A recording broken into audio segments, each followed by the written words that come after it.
So my next question in continuum would be that to Dr. Vilona. At what time, I mean, what is the right time do you think, it is for referring the client for psychiatric help and counseling? Like we just came across this very nice statement, she's prone to anxiety, she behaves like this, but yet that you need to step in. So how do you take forward from there? Got it.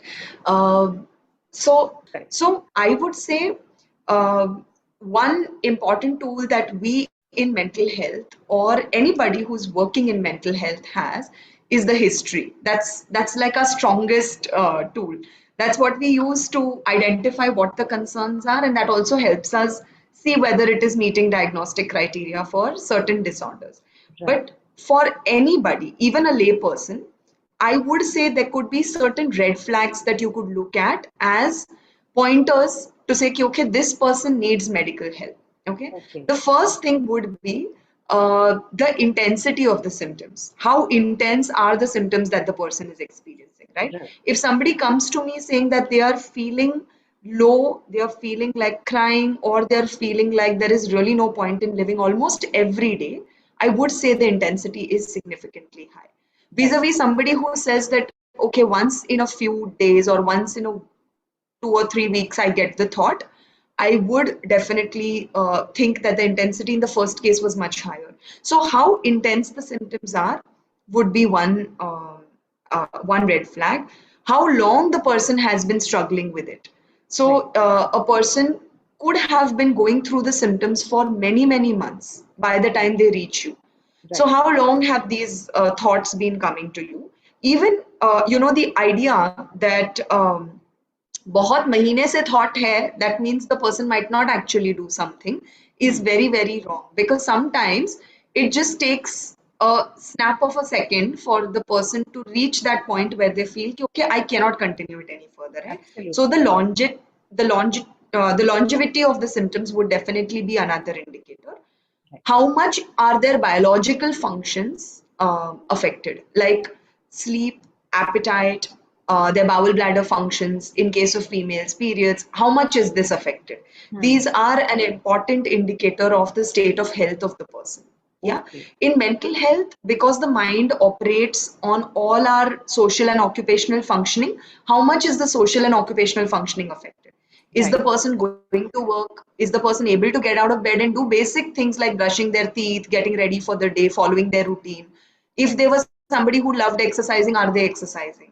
Hmm. What is the substance use or behavioral strategy that they are using to cope with the distress?